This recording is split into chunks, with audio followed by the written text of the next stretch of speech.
Good afternoon, everyone, and welcome to another live talk with GETI under the Disruptive Education Movement initiated by Dr. Sunita Gandhi. And today I have with me Mrs. Anupama Devi. She is working as an academic officer uh, at Futuristic Edu Initiatives in Hyderabad. Uh, Ms. Anupama has been a mathematics mentor with 20 years of teaching experience, and she has taken up different leadership roles. She did her post graduation in mathematics and done her certification in leadership from Cambridge. And now she is pursuing her master's in education. And today she has joined us to talk about pedagogical leaderships. So, a very warm welcome to you, ma'am, on our forum. We are very happy to have you here. So, the session is all yours now. Viewers are waiting. Thank you, Ms. Prerna. Good evening, dear educators and all the viewers. I am privileged to announce that I am a part of Global Education Training Institute. And thanks for Dr. Sunita Gandhi for giving me an opportunity to share my views on this platform. I am very happy to be a part of this Global Education Training Institute. My views in this platform are about, I will be speaking on pedagogical leadership and how to shape the minds of next generation of students and inspire the leaders of today for a disruptive change in education. So, the focus of research and practice shifted the role of principals from being merely an administrator and manager to one of the leading the schooling process for ensuring student learning and by undertaking the following but not limited to. So now leadership is all about taking initiatives and risk, thinking out of the box, managing the resources, creating a culture of change, networking with people, building relationships with teachers and staff, communicating effectively, and inspiring and providing intellectual stimulation. School leadership can be described in four core functions, and I will take you through the model of pedagogical leadership, which plays and have a greater impact on students' learning and school improvement. Oh, then let me share my screen to present you and take through the model of pedagogical leadership and explain to you very clearly what is the role of leaders at present.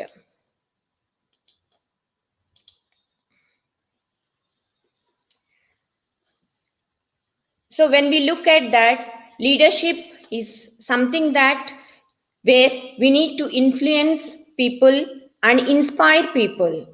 So school leadership is something which is very, very important and where we are connected to the development of student learning.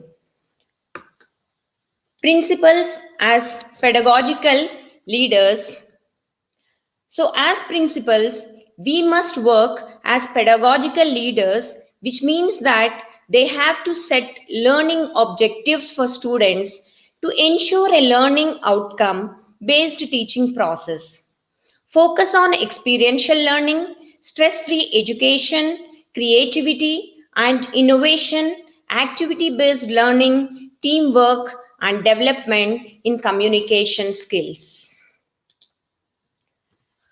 It is through the process that a principal leads the school, existing four types of leadership styles, which are responsive leadership, inclusive leadership, responsible leadership, and network leadership.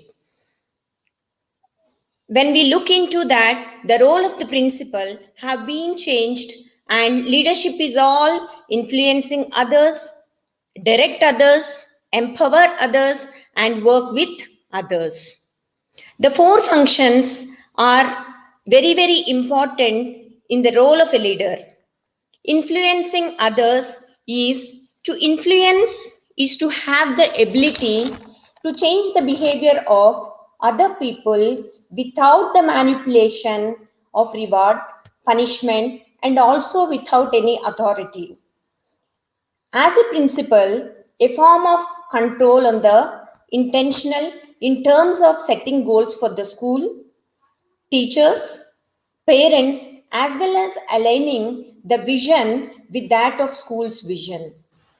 Influence of principles are on others is characterized by legitimate power and authority.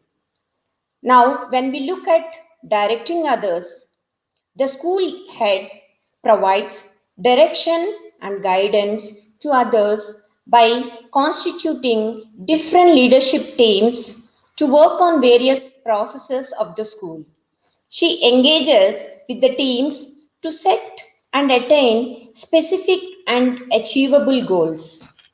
A principal also or must participate with and contact with different other leadership teams to find a solution to problem and achieve set goals. Engaging with self-check and evaluation mechanism post goal completion is another aspect of directing others.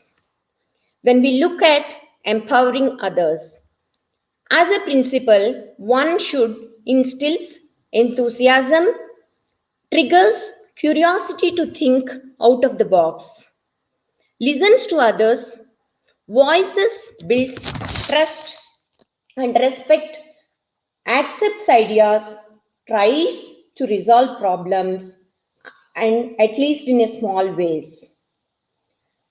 She or he should provide a new direction to the work of teachers as well as parents, staff, and community. Working with others. School improvement and student learning depends on how a principal engages or works with teachers, children, educational stakeholders in the system. These meaningful interaction and cordial relationships make a difference to leadership practices and influence the student outcomes.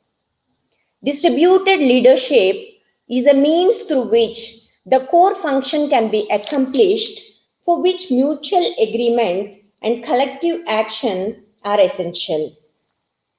So, when we look at the four types of leadership styles, responsive leadership. As a responsive leader, a principal understands or a principal must understand, identify, and address the needs, aspirations, and expectations of the students, teachers, and also parents. He must provide opportunities for teachers to collaborate and make use of the available resources.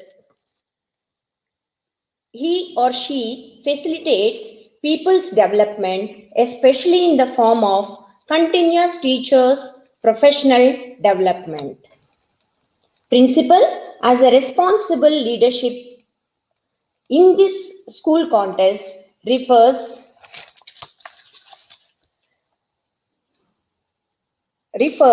and it enables the principals to critically reflect upon one's own person and professional orientation for leading schools, develop one's own understanding and perspective about school leadership. Inclusive leadership, which refers to consciously providing equal opportunities in the school's processes to all the students, all teachers, all parents, and the entire community, irrespective of abilities, skills, and intelligence and knowledge. All children can learn a small number of core priorities, resolute leadership, collective capacity, strategies with precision, intelligent accountability, and all means all. And the next leadership style of network leadership, working from different hierarchical positions in the school and education system with each other to support the school as a leader. They share responsibilities with the principal for leading change. Leaders associate with each other to form a collective, and they develop a shared vision instead of adopting a leader follower approach. So it's all that what we have discussed. As a leaders, we need to influence others, direct others, empower others, and work with others. So influence is nothing but the ability to change the behavior of others and ensure that the goals are achieved without authority, rewards, and punishments. Intentional control over stakeholders to achieve the goals. Direct others is guidance support, leadership teams to set goals, solve problems on their own, connect with other leadership teams. Working with others, which is very, very important, where we need to maintain that emotional connect with the people working with us. Meaningful interaction with others, cordial relationship, sense of shared purpose. To empower others, it is our responsibility to instill enthusiasm, trigger that curiosity to think out of the box, accept the ideas of others, then enable others to experience a sense of self-worth.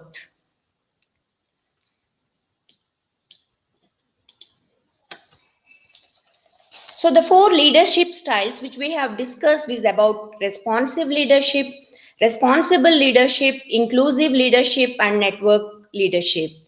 So all these four leaderships will definitely play an important aspect for reaching or improving the school and focusing on students' learning outcomes. Practicing school leadership as a movement.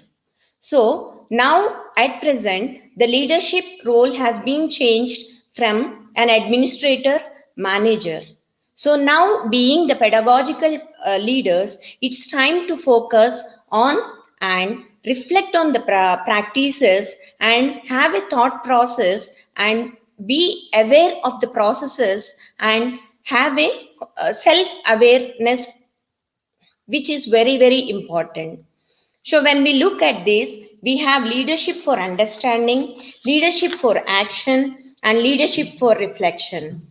If leadership practices are considered as people's development, then school leadership development is the process that needs to fill a moral purpose of ensuring that all children learn.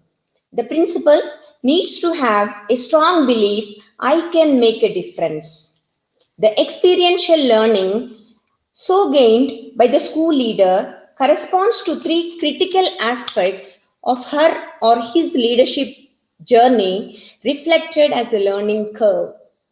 Leadership for understanding, it is that we once start the role of a leader, it is that we need to understand the leadership first, then put the leadership into action and reflect on the leadership so that where we can work on the gaps and ensure that our students reach to the highest level in the development of skills of our students.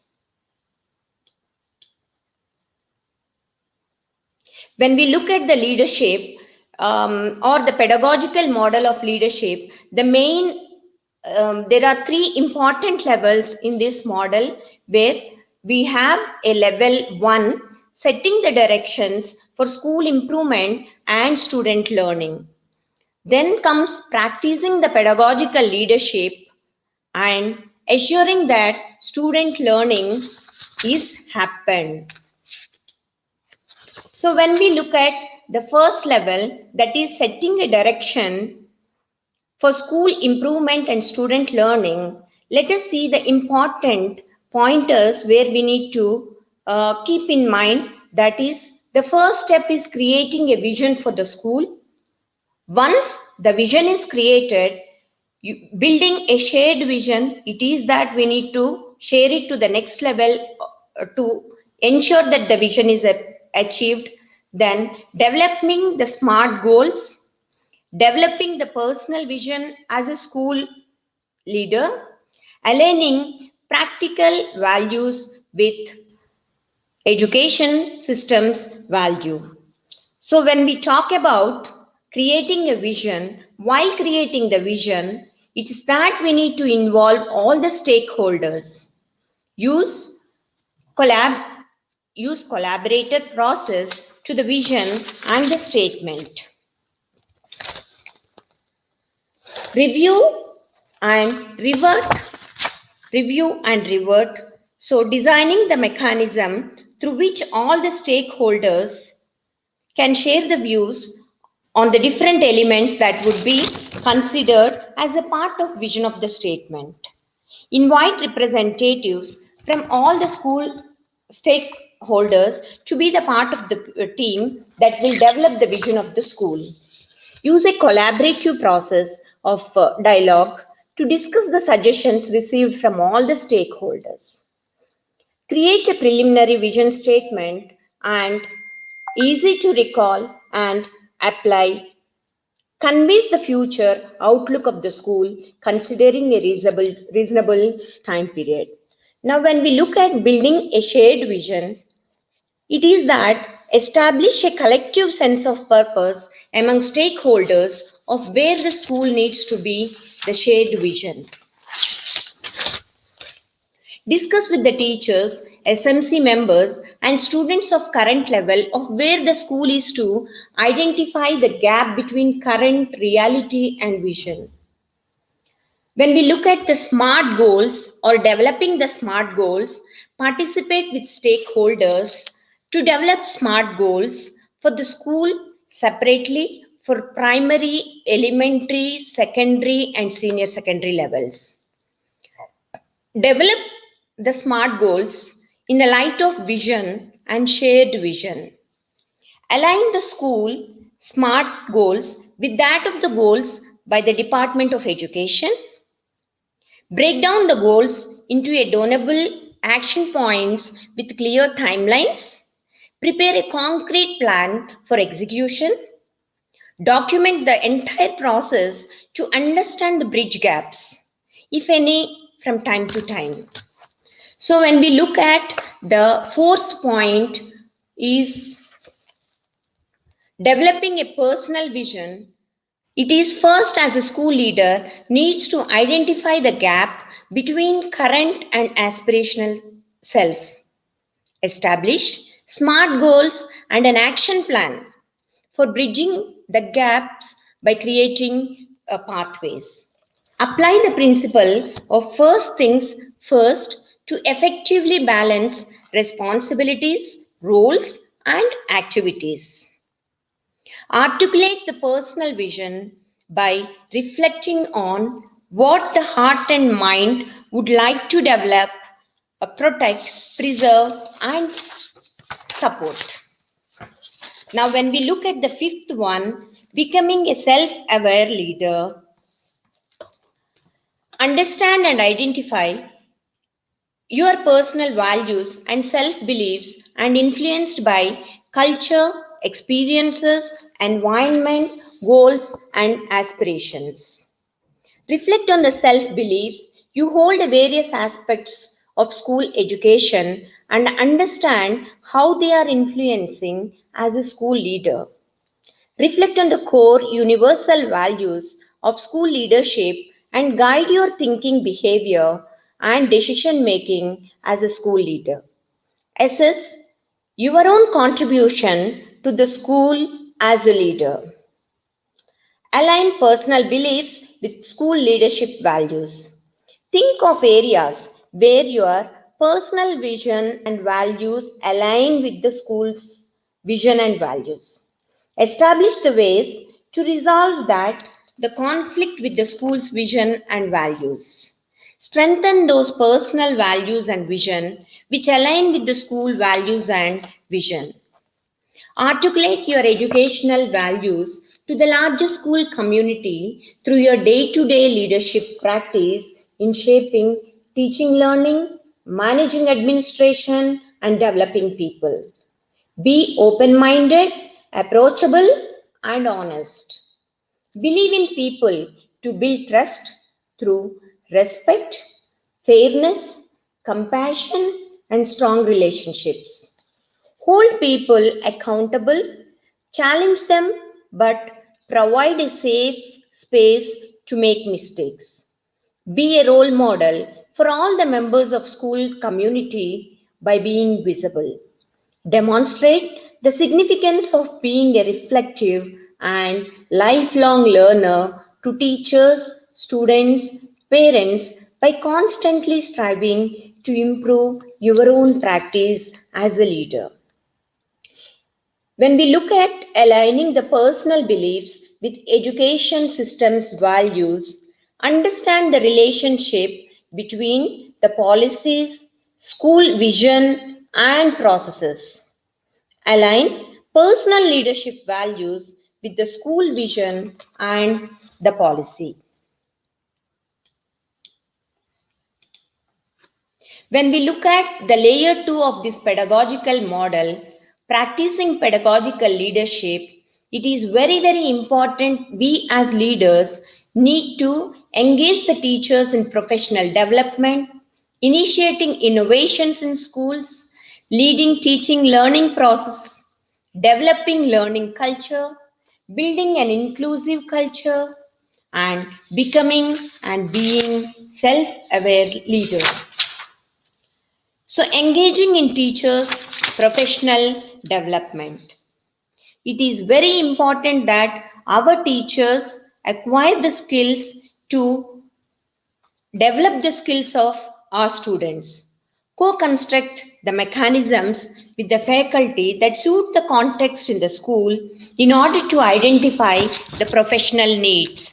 That is, we as leaders need to identify the needs of the teachers by creating rubrics, checklists, and rating scales so that we can plan the sessions for professional development of our teachers. Use this co-constructed mechanism on a regular practice where teachers undergo the courses of professional development and improve the skill and competency of self. Engage in a dialogue with individual teachers to identify individual needs and the way forward. Establish subject-wise committees for feedback and then current knowledge and skills of teachers and identify the specific teacher's need.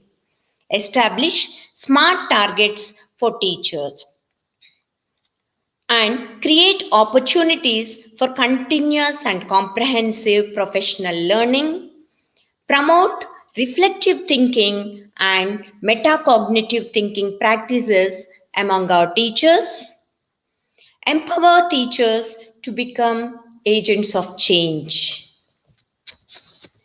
When we look at initiating the culture of innovations in schools, create a culture of innovation in the school, expand perspectives of teachers to implement innovative pedagogies, create opportunities for student learning and innovation.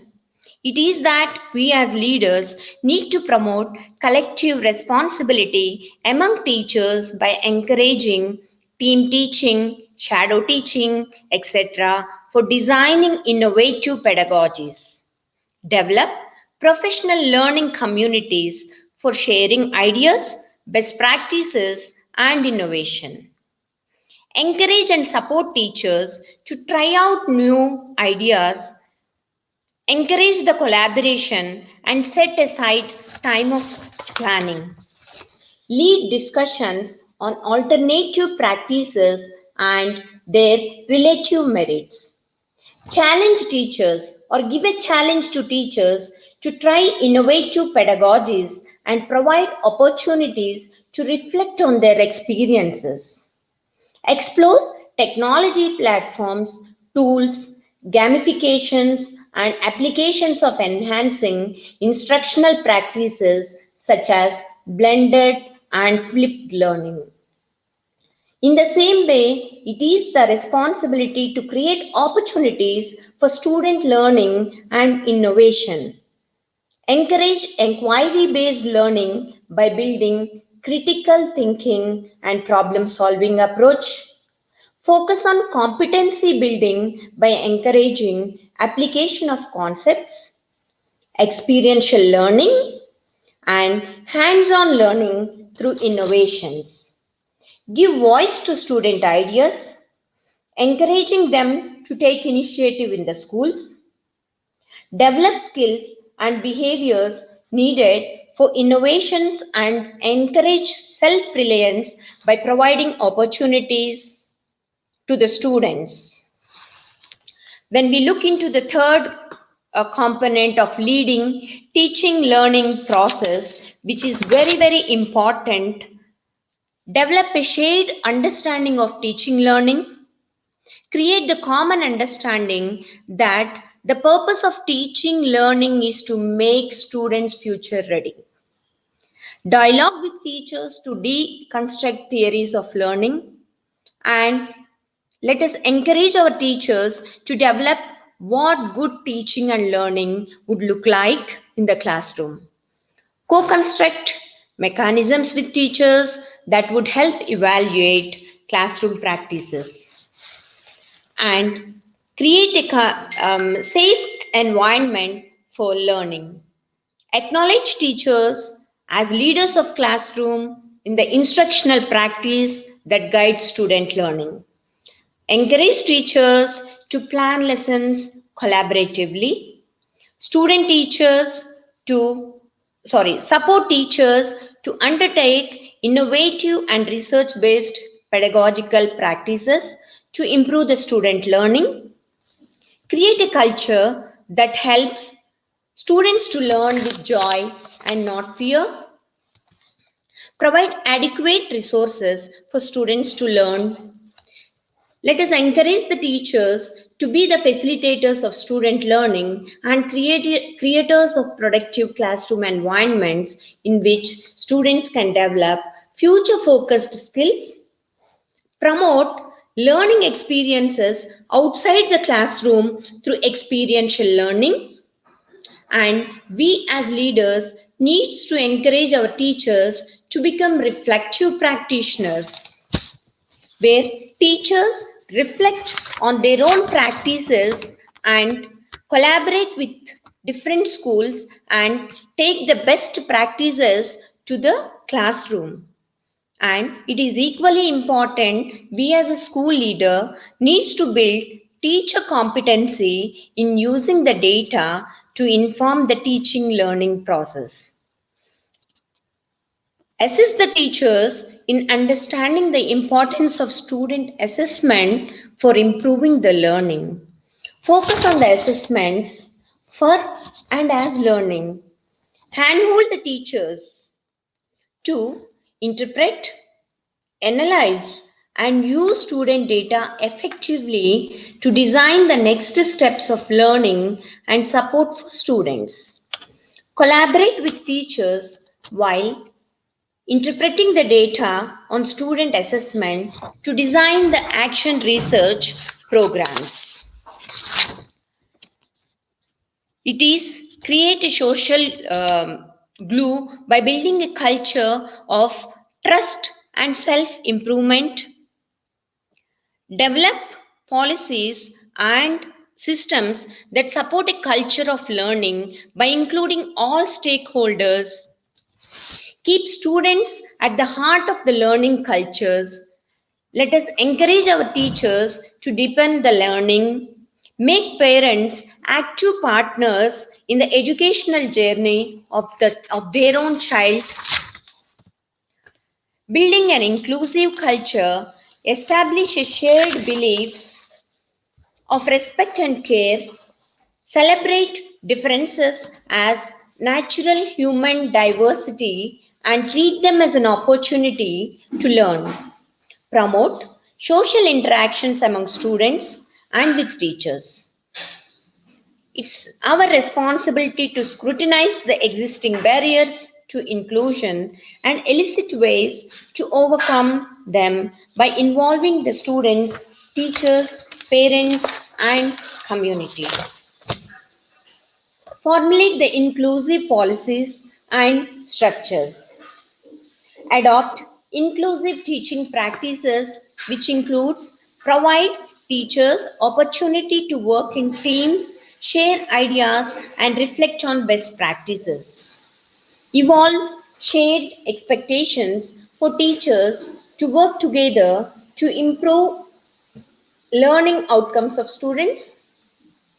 Then promote improvisation, risk taking to involve innovative strategies, monitor, track, and support children who are at risk of or underachievement. It is that support the student learning, use ICT, digital resources, and technology to provide meaningful learning experiences to children. Use positive behavior and support strategies to address the behavior issues. And being becoming and being a self-aware leader is an important thing in a leadership role, where it is that we as leaders need to know ourselves better by using the tools and identify the strengths and areas of development. Self assess the personal contribution made for the improvement of school and student learning by evaluating the goals achieved under various descriptors. Take feedback from teachers, students, parents, and SMC on the perception of your own values, skills, dispositions across descriptors in the pedagogical leadership framework. Once the feedback is taken, analyze the feedback received from all the stakeholders and map it to the self analysis. Develop a personal development plan to enhance yourself or enhance ourselves as a pedagogical leader. So these are the subparts of practicing the pedagogical leaders. Let us look into it. Engaging the teacher, learning teachers' professional development, leading teaching learning processes, and becoming and being a self-aware leader.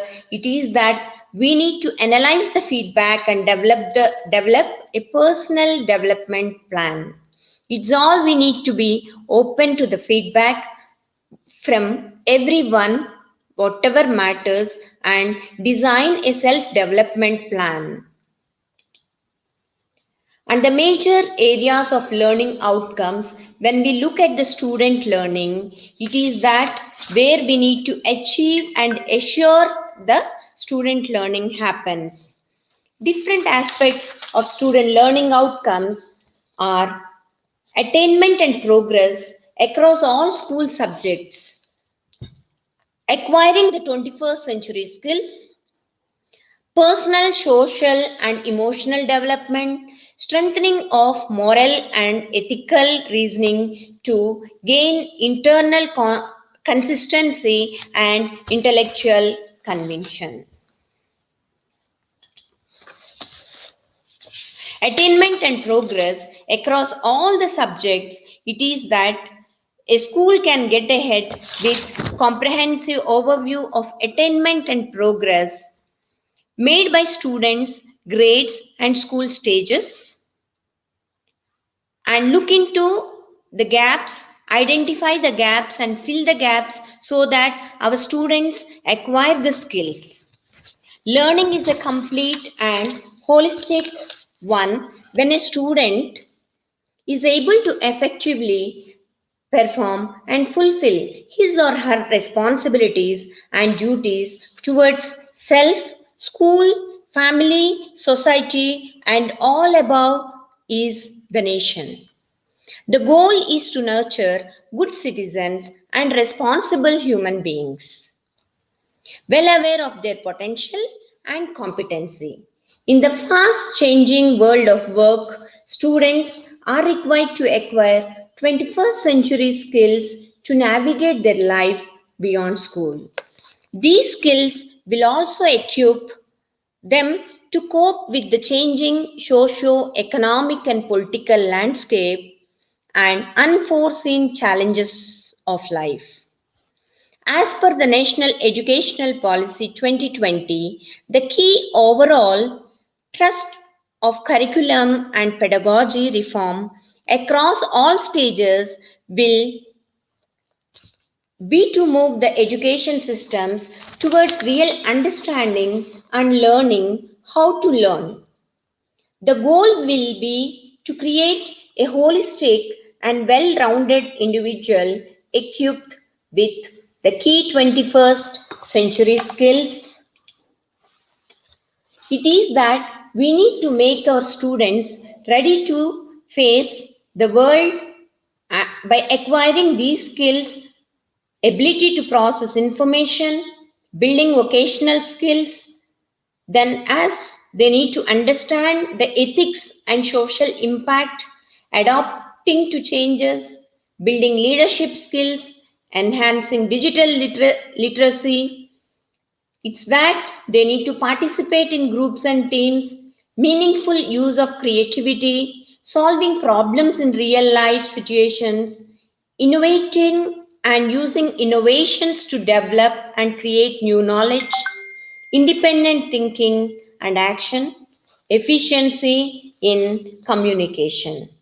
In addition to this, our students needs to face the World Forum, and the World Economic Forum has identified the following top 10 skills that students would need by 2025, where we need to design the pedagogy such that the students develop their analytical thinking and innovation, active learning and learning strategies, complex problem solving, critical thinking and analysis, creativity, originality and initiative, leadership and social influence, technology use, monitoring and control, technology design and program, reasoning, problem solving, and we need to make our students ready with these skills so that they will have their own place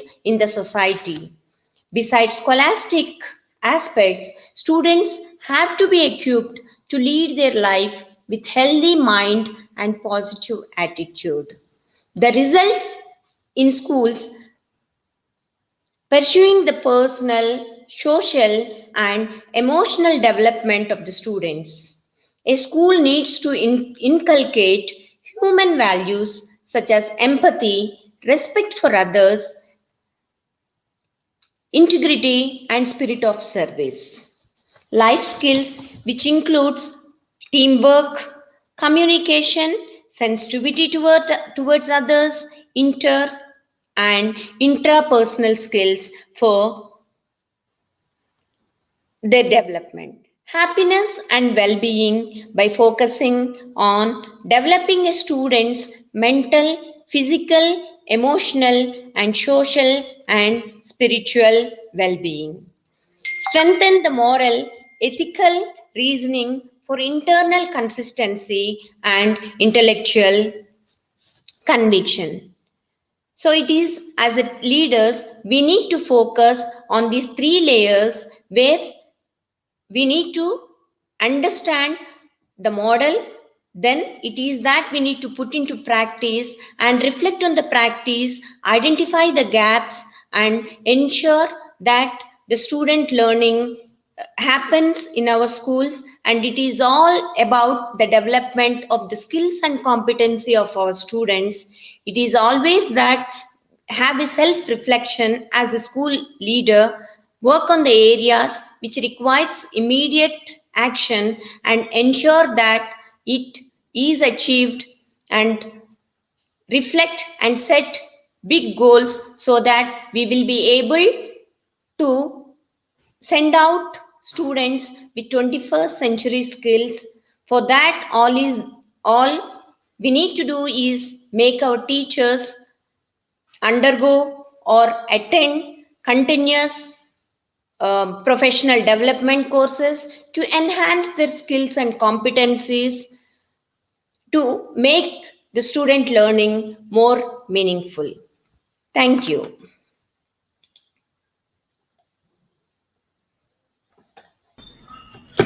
Thank you so much, Anupama ma'am. It was very much in detail about the leadership. It's an intentional process of, guiding others. And when we talk about this process that is applied in teaching, in the practice of teaching, you can say it's like a pedagogical practice. Then emerges a pedagogical leader, and it requires much more deep understanding of the teaching discipline, because when it comes to leadership, we say that the most important part of a principal is to lead a school pedagogically. And it does, it's a foundation of pedagogical leadership that actually helps in interaction between the educators, between the students, from that point of view. And they act as a bridge between all of them inside the school and all other stakeholders as well outside the school. So I think, yes, leaders need deep understanding of how to manage things, how about the well-being, as you said, the well-being of students, about giving them a good learning environment to the students and to the educators as well. So yes, it's the most important work of a leader in this field, and can do is to support and promote such kind of environment for children. And it's, as you said, it's beyond administrative leadership. You mentioned about that. So I think overall it was a very good session. We are very thankful to you for joining in and highlighting on this topic. And yes, it's the need of the hour. We were having few people who joined us. As you can see the comment, Mr. Hemant Reddy stating it's need of the hour. It's a must these days to run a successful school.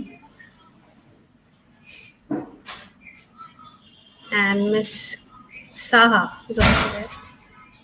So we know that it has a significant objective and purpose about pedagogical leadership in the spectrum of several other leadership qualities of an educator, because it kind of adds a glow and intellectual charisma to the person. That's how it works. So I think overall you covered so many important points. We're very thankful to you and to all the viewers for joining in. And thanks to you for giving us your time and sharing your thoughts on this platform. Thank you, sir. Thank you so much, Prerna. So let me conclude that leadership is only an action, it's not a position. Right. Thank you. Wow. That's great. Thank you so much. That was a fantastic conclusion. It's not a position, it's an action. Very true, very true. And we have comments coming in, well presented, ma'am, and in detail to adapt to the need of the hour. Very true. Thank So you. yes, with this we come to an end. Thank you so much, ma'am, and thanks to all the viewers for joining in. Stay happy, take care, goodbye.